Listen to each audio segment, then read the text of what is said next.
Je m'appelle Nicolas Rossignol, je suis journaliste, quelle horreur.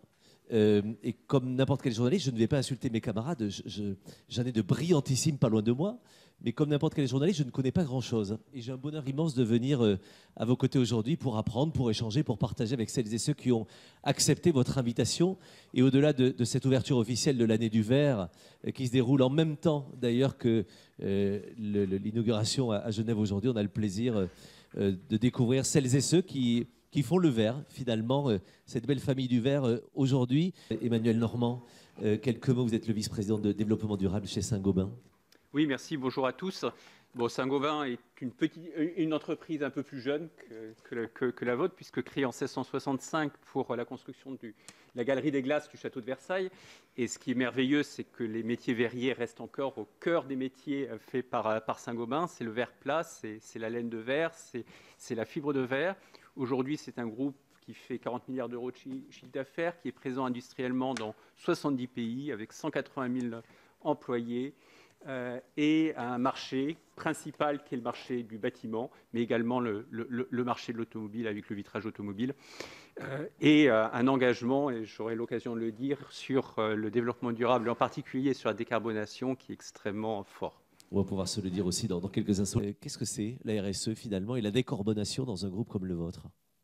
D'abord, ça a été dit en introduction, c'est au cœur de ce que nous faisons, parce que c'est au cœur des solutions qu'on apporte pour décarboner, par exemple, le bâtiment. Il faut savoir que les produits que vend Saint-Gobain en un an, c'est principalement le verre et la laine de verre, permettent d'économiser chez leurs clients jusqu'à 1,3 milliard de tonnes de CO2 durant leur durée de vie. Wow. Ça veut dire que par la rénovation énergétique des bâtiments, on réduit significativement les émissions de gaz à effet de serre. C'est quoi 1,3 milliard de tonnes? Juste pour vous dire, c'est l'équivalent des émissions annuelles des 6 pays du tournoi Destination.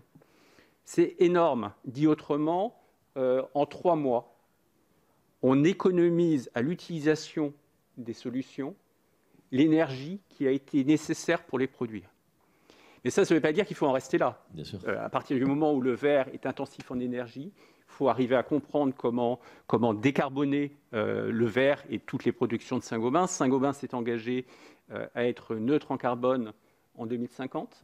On a construit une feuille de route avec une étape clé à 2030 où on va réduire nos émissions de gaz à effet de serre d'un tiers, de 33% par rapport à 2017. On n'a pas démarré en 2017, on a déjà réduit nos émissions de gaz à effet de serre en 2021 de 20% par rapport à 2010. C'est les techniques qui ont été décrites. Selon les produits que l'on fabrique, ce ne sont pas les mêmes techniques. La laine de verre, aujourd'hui en France, est fortement décarbonée. Elle est fabriquée aujourd'hui, d'ores et déjà, avec un four électrique. L'électricité, comme vous le savez, est fortement décarbonée en France. Et la laine de verre est fabriquée avec un taux de recyclé qui est extrêmement important. Donc on a une laine de verre aujourd'hui très bas carbone en France. C'est plus compliqué pour le verre plat. C'est difficile de produire du verre plat avec un four électrique. On ne sait pas bien faire ça. On n'arrive pas à avoir la qualité. Donc on y travaille. Est-ce que ça sera malgré tout demain un four électrique ou peut-être toujours un four gazier? Est-ce que ce sera du biogaz? Est-ce que ce sera de l'hydrogène? Est-ce que ce sera un mélange des deux? On regarde toutes les options et dans l'intervalle, c'est l'efficacité énergétique, c'est l'augmentation du taux de recyclé. À chaque fois qu'on remplace une tonne de matière première vierge par une tonne de verre recyclé, c'est plus de 300 kg de CO2 en moins qui sont émis par le four, et toutes les autres techniques que l'on peut utiliser aujourd'hui pour réduire ces émissions de gaz à effet de serre. Oui, beaucoup de choses déjà réalisées et beaucoup d'enjeux. Emmanuel, je voudrais juste parler du contexte dans le secteur du bâtiment. Quelle est la contribution de vos produits, justement, en termes de vitrage, de laine de verre notamment, à la décarbonation du bâtiment? Ce sur quoi vous travaillez, comment vous accompagnez finalement tout cela? Il y a la fameuse réglementation sur les bâtiments, la RE 2020, c'est ça, si vous l'appelez comme ça. Est-ce que c'est une opportunité pour aller plus loin? D'abord, il faut avoir en tête que l'empreinte carbone du bâtiment, globalement, le monde du bâtiment, c'est 40% des émissions de gaz à effet de serre au niveau mondial. Et c'est pas, pardon, le monde du bâtiment, c'est 40% des émissions de gaz à effet de serre au niveau mondial, au niveau français. Et de ces 40%, les 2 tiers, grosso modo, ce sont les émissions de gaz à effet de serre qui sont liées au chauffage ou à la climatisation, et un tiers, ce sont les émissions de gaz à effet de serre qui sont liées au bâtiment. Donc le premier levier, c'est la rénovation. Et ça, ce n'est pas de la science-fiction. Les solutions, elles existent aujourd'hui. Les solutions verrières sont absolument clés pour réduire les émissions de gaz à effet de serre du bâtiment. Ce sont toutes les réglementations qui sont mises en place pour favoriser la rénovation énergétique, pour aider à la rénovation énergétique, tous les programmes qui se développent au niveau français, au niveau européen, sur ces thématiques-là. Et après, c'est regarder la manière dont on conçoit les bâtiments. Et là, la première des solutions, c'est de remplacer tout ce qui est intense en carbone en quelque chose qui est beaucoup moins intense en carbone. Pour faire simple, on est ici entre nous, donc on peut le dire, remplacer tout ce qui est béton par des magnifiques matériaux comme le verre ou comme des éléments de construction légère qui contiennent de la laine de verre. Et là, vous réduisez aussi significativement les émissions des bâtiments. Et enfin, décarboner les matériaux, ce que l'on a déjà dit. La réglementation française, la RE 2020, effectivement, est en avance. Parce que si vous voulez décarboner un bâtiment, il faut déjà savoir ce que c'est que son empreinte carbone. Sinon, vous ne savez pas de quoi vous parlez. Et le fait de mettre en avant l'empreinte carbone du bâtiment et de pousser à concevoir les bâtiments bas carbone est effectivement une très très bonne chose et très très favorable à notre industrie. Parlez-moi d'avenir les uns et les autres, vos métiers, vos matériaux demain, enfin c'est quoi le verre demain pour vous, ce sur quoi vous travaillez, vos équipes de recherche. On est entre nous, il n'y a personne de la presse, donc vous pouvez tout nous balancer, mais ça nous intéresse quand même de savoir un peu ce qui se passe chez vous et les projets à venir pour améliorer les choses, peut-être Emmanuel, Olivier, Irène. Très clairement, c'est le verre zéro carbone. Oui, déjà. Et c'est un avenir qui est proche, puisque dès cette année, on va être amené à faire des campagnes de production de verre zéro carbone pour montrer que c'est faisable. Oui. Je parle de verre plat, et pour montrer que c'est faisable, et pour arriver à comprendre comment on va pouvoir passer de campagnes de production à des productions massives de verre zéro carbone. C'est très très clairement aujourd'hui le produit de demain. Merci pour ces infos. Je reviens vers vous, Emmanuel. Recyclage, réutilisation aussi. Il y a la REP également. Enfin, parlez-nous des enjeux que vous avez sur ces sujets dans l'économie circulaire. Oui, c'est surtout un enjeu de recyclage. Oui. Et la réutilisation des verres de bâtiment pose toute une série de questions techniques, réglementaires, de responsabilité. Et même pratiques parfois, oui. Ce n'est pas un sujet très simple, mais le recyclage, oui. Avec les mêmes difficultés quand je parle du verre plat de Madame Gosset, à savoir que vous n'avez pas vraiment envie d'avoir une fenêtre qui soit verte ou brune. Et donc vous avez envie d'avoir une fenêtre bien transparente. Pour ça, vous avez besoin d'avoir un calcin qui est bien transparent. Ce n'est pas la bouteille de Bordeaux ou la bouteille de Bourgogne qui permet de l'avoir. C'est essentiellement du verre de fenêtre. Aujourd'hui, ça a été dit, encore, beaucoup des fenêtres vont en décharge. Les choses changent.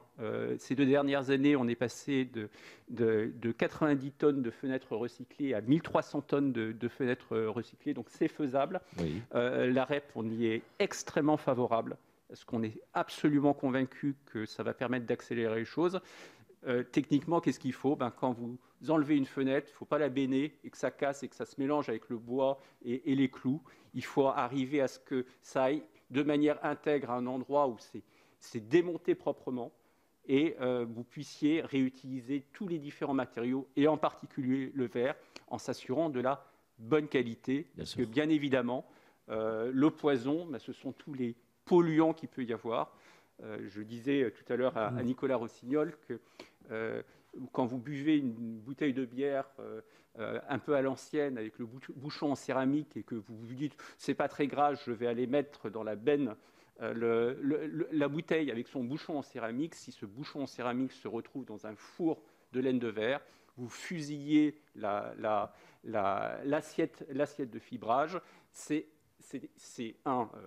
extrêmement problématique d'un point de vue industriel, extrêmement dangereux pour les employés. Donc c'est un sujet qui est extrêmement critique d'avoir un calcin de qualité. Donc on confirme que vous récupérez les verres que les gens ne veulent plus. En plus d'Emmanuel Barrois, en fait, on peut vous les proposer à vous. On l'a bien entendu, les petites annonces sont passées. Si je vous pose une question du collégien que je reste, est-ce que finalement il est possible de produire du verre sans émission de gaz à effet de serre? Non? Oui? Bientôt? Qui répond, Emmanuel? Oui. D'accord. D'ailleurs, comme je l'ai indiqué, on va faire des premières campagnes de production cette année. Après, pour passer à l'échelle industrielle et générale, il y a une condition, c'est d'avoir une énergie décarbonée. Bien sûr. Parce que là, c'est quelque chose que l'on n'arrivera pas à changer. On va continuer à produire du verre avec de l'énergie. Oui. Et donc, on arrivera réellement à décarboner la production de verre à large échelle si l'énergie est décarbonée, que ce soit l'électricité ou que ce soit un gaz décarboné, un hydrogène vert ou un biogaz. Dernière chose, les défis qui vous attendent demain sur ces sujets, quels sont les défis des 20, 30, 50 prochaines années, les uns et les autres, dans un mouvement vertueux, dans une économie de plus en plus respectueuse et durable? Les défis, vous en reste beaucoup? Non, je voudrais dire que c'est des magnifiques opportunités. Bien sûr. Et que le verre a cette chance de pouvoir être un produit extrêmement durable, oui. sous beaucoup d'aspects, et que le verre a vraiment toute sa place dans un monde décarboné. Et merci de le rappeler ici. Peut-être une ou deux questions dans la salle, s'il y en a, même si vous aurez peut-être le temps après. Monsieur, bonjour. Je vous invite à vous présenter si vous le souhaitez. Bien entendu, je suis Jean-Luc Olivier, conservateur au Musée des Arts Décoratifs à Paris. J'aurais deux questions brèves à vous poser. La première, je vous les offre. Qui va sembler peut-être ridicule dans son échelle aux industriels, mais puisque nous sommes au Sénat, elle peut avoir des répercussions sur le plan territorial. Je voudrais vous demander quel est l'état à la fois qualitatif et quantitatif de la récupération de chaleur de vos fours. Pour le faire en une question plus simple, combien de bureaux d'usines en France sont chauffés par la récupération de chaleur des fours? C'était ma première question. Hop, ils répondent et je reviens vers vous. Ça vous va? Vous avez donc, c'est un vrai sujet du baccalauréat, vous avez 4 heures les uns et les autres pour répondre à ce monsieur. Merci beaucoup. Je vais être un petit peu égoïste, mais avant d'aller chauffer des bâtiments à l'extérieur, j'ai besoin de chauffer mes propres matières premières pour consommer moins d'énergie à l'utilisation. J'ai besoin, et on investit dans ce type d'équipement, d'utiliser la chaleur fatale pour produire de l'électricité aussi, c'est possible. Il y a des équipements que l'on a installés sur un certain nombre de nos fours verriers pour produire de l'électricité à partir de la chaleur fatale, et à partir de là, réduire ma propre consommation d'électricité. Deuxième question, courte s'il vous plaît. Elle sera courte, je suis historien, donc au Musée des Arts Décoratifs, je m'occupe des collections de verre. J'ai la certitude, par des documents d'archives anciens, que des grands scientifiques, même s'ils sont peu connus, du XVIIe siècle, se sont déjà penchés sur la question, ont cherché et recherché, peut-être un peu trop rêvé, sur la capacité de l'énergie solaire à fondre le verre. Wow. Est-ce que c'est une voie de recherche qui est ouverte aujourd'hui chez vous? Alors, Emmanuel a mis des verres sur la Samaritaine pour voir si ça fonctionne. Quelqu'un veut répondre à monsieur? Vous nous faites rêver, évidemment. Je voulais vous remercier pour votre enthousiasme dans la réponse. À côté de la... Patate chaude maintenant. Elle n'est pas facile, celle-là. Non, on n'est pas obligé de répondre non plus. Non, je connais des fours solaires dans le sud de la France. Dans les Pyrénées. Dans les Pyrénées, en Cerdagne. Il y a toujours des travaux de recherche qui se font. Est-ce que ça permet de passer à l'échelle industrielle? Je ne sais pas. Franchement, je ne sais pas. À l'échelle artisanale, probablement. À l'échelle industrielle, je ne sais pas dire. J'y serais pas allé, monsieur. Je vais vous embaucher pour mes prochaines animations. Vous avez un culot formidable. Comme ces belles bouteilles dont on va parler dans un instant, je voudrais que l'on applaudisse vos invités, s'il vous plaît. Merci, chère Irène. Merci, Olivier. Merci, Emmanuel, également.